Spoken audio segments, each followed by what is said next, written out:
لو قلنا إن ملوك الأسرة الرابعة كلهم عظماء، فالملك خوفو هو الأعظم لأنه يعرف أسرار الهرم الأكبر.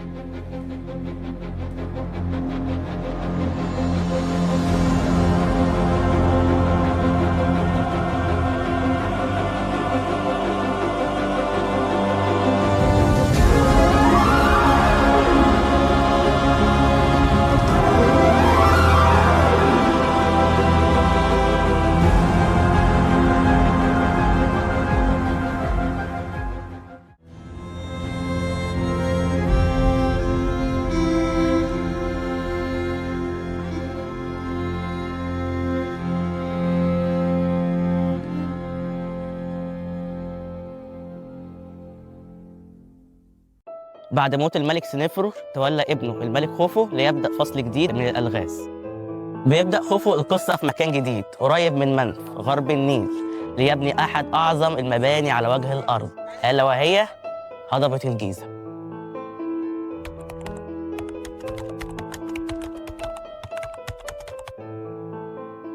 على سواحل البحر الأحمر في مكان مهجور اسمه وادي الجرف، كان مدفون سر من أسرار أعظم بناء في تاريخ البشرية. سنة 2013 بعثة مصرية فرنسية بتكتشف ميناء يخص الملك خوفو بمنطقة اسمها وادي الجرف، كانت مخصصة لجلب النحاس من سيناء. العمال كانوا بيبحروا من وادي الجرف إلى سيناء عشان يجيبوا النحاس، والنحاس ده بعد كده يعملوا منه الأدوات اللي هتستخدم في قطع ونحت أحجار الهرم الأكبر.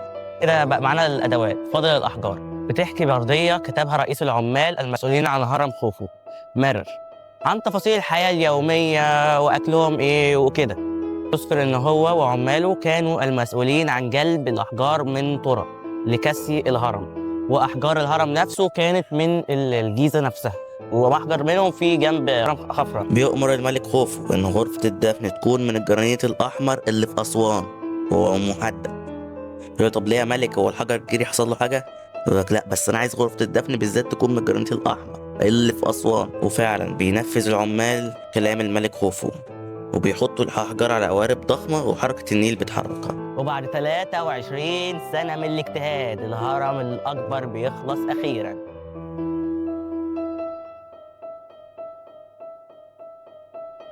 الهرم الأكبر استخدم في بناءه 2 مليون 600 ألف حجر تقريبا على مساحة 230 متر مربع. نسبة الخطأ لا تتعدى السنتيمتر الواحد، لكن الأعظم يبقى في الداخل. أسفل الهرم في غرفة دفن بس لم تستخدم، وفي الوسط غرفة تانية يطلق عليها غرفة الملك، بس هو اسم فقط، ولغاية النهاردة احنا مش عارفين استخدامها ايه. فوقها في غرفة التالتة، ودي المفروض غرفة الدفن ومثوى الملك الأخير، ولم يعثر داخلها إلا تابوت من الجرانيت الأحمر. الغرفة بالكامل معمولة من ألواح من الجرانيت الأحمر اللي قلنا خوف وطلبها العمال يجيبوها له من أسوان. كلها تزن 400 طن، وبيوصل ارتفاع الهرم عند بنائه 146 متر أو 217 صف، ليكون أطول مبنى على سطح الأرض لمدة 4000 سنة. ودلوقتي هنروح لدكتور محمد خميس عشان نسأله ليه مناخير التماثيل بتتكسر.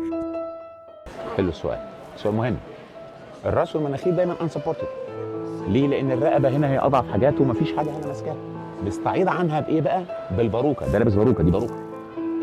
كل فتره من فترات المصريه القديمه كان بيبقى فيها باروكه شكل. فدي الدوله القديمه تبص تلاقوا الباروكه المدرجه للرجاله بالشكل ده. لابس الباروكه دي، والست تبص تلاقوا لها عاملاها الباروكه وتحتها شعرها. واخدين بالكم شعرها؟ لا. اللون الاسود اللي تحت اهو، اللي فوق قريتها من هنا كده فيه ده شعرها. يبقوا ساحبين شعرها وبعدين لابسه فوقها باروكه. تبقى ده شكل باروكه الحريمي وده شكل باروكه الرجالي في المعتاد.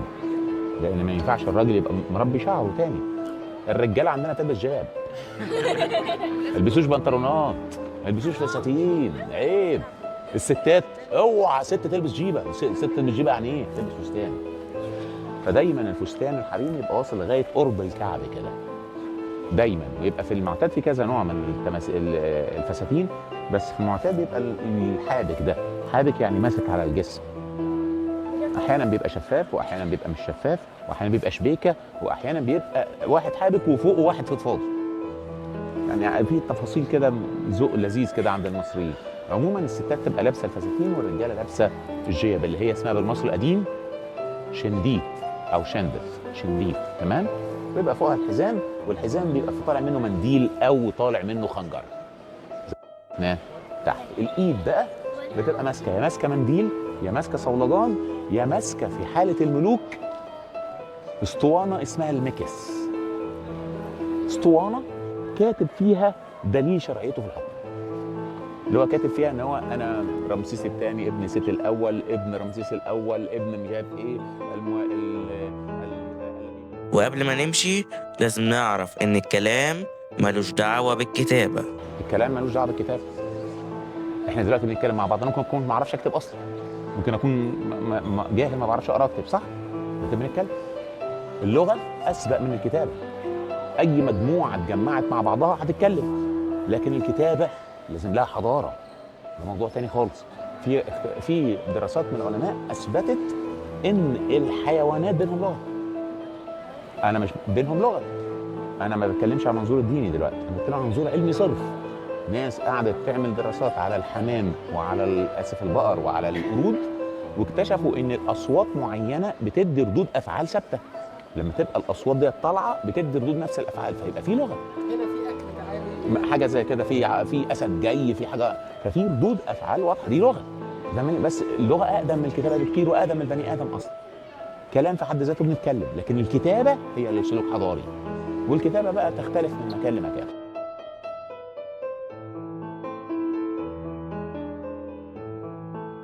ولو بصينا على أي صورة للأهرامات الجيزة هتلاحظ إن قمة هرم خوفو مش مدببة كفاية زي باقي الأهرامات. الشاهد إن هرم خوفو أساساً ارتفاعه 136 متر أو 201 صف. ده يعني في 16 صف مفقودين زائد الهرايم. طب إيه هو الهرايم أساساً؟ الهرايم هو هرم صغير بيكون على قمة الأهرامات، وفعلا تم العثور على أكثر من واحد من البازات، بس بيقال إن في عصر الدولة القديمة كان يصنع الهرايم من الإلكتروم، والإلكتروم هي سبيكة من الفضة مع الذهب، وكانت الفضة عند المصري القديم أغلى من الذهب لأنها نادرة ومش بيلاقيها كتير. فأنت دلوقتي قدامك هرايم مصنوع من الذهب والفضة، فطبعا كان مطمع وغالبا اتسرق في نهاية الأسرة الرابعة. في القرن الأول قبل الميلاد ذكر المؤرخ اليوناني ديودورس الصقلي إن الهرم ناقص 3 صفوف زائد الهرايم، وده كده بعد 2500 سنة من بناء الهرم. وسنة 2230 قال عبد اللطيف البغدادي إن في عصره كان مفقود 4 صفوف زائد المفقودين في عصر ديودورس الصقلي. وفي بداية القرن ال14 حدث زلزال أثر على القاهرة، وده أدى إن الناس تفك الكسوة بتاعت الهرم ومعاهم 4 صفوف من القمة.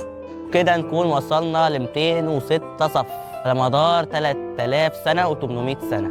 بس بعد 500 سنة من الزلزال لاحظ الباحثين إن في 5 صفوف اختفوا فجأة، ونكتشف بعد كده إن بعد إزالة الكسوة خلى تسلق الهرم أسهل بكتير، فكان بيدفع الأثرياء لحراس الهرم عشان يسيبوهم يطلعوا فوق، فعملها الحراس سبوبة، فرموا 5 صفوف من القمة مرة واحدة عشان يبقى في مساحة فوق. بعد كام سنة من اللي حصل تم اكتشاف حجر رشيد، وبدأ يبقى فيه وعي بالمحافظة على الآثار. كده نكون وصلنا لشكل الهرم الأكبر الحالي أخيراً، بس قصة خوفو ما بتنتهيش. سنة 1954 المكتشف المصري كمال ملاخ اكتشف حفرتين مسقوفتين بأحجار ضخمة عند الضلع الجنوبي للهرم الأكبر، عثر في داخلهم على مركبتين من خشب الأرز، وتم تركيب المركب الأولى وأطلق عليها مركب خوفو أو مركب الشمس، وعرضت في متحف باسمها في مكان اكتشافها. وللأسف على مدى عقود شوه مبنى المتحف المنظر الجمالي للأهرامات، وفي أغسطس 2020 يغلق مبنى المتحف لنقل المركب كقطعة واحدة إلى المتحف المصري الكبير لتناسب أساليب العرض الحديثة، وبتوافق اللجنة الدائمة للآثار المصرية لنقل المركب، بس أهم حاجة الحفاظ على المركب لأن دي الأولوية القصوى.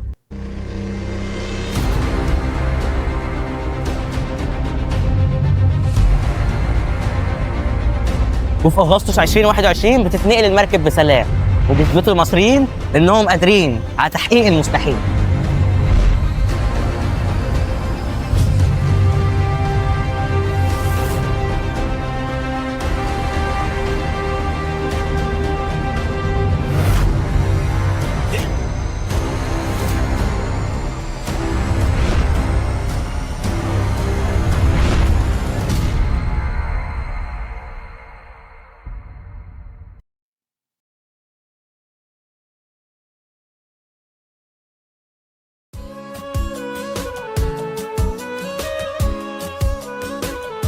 غلط. ده سؤال مهم جدا، انهي الراجل وانهي الست؟ سؤال مهم. في رايك تعالي، مين في دول الراجل ومين في دول الست؟ انا لقيتك بتشاور على دي الراجل. دي الراجل؟ انت انا قلت على دي الراجل؟ دي الراجل. معلش احيانا بيجي لي الحاله دي بتجيلي.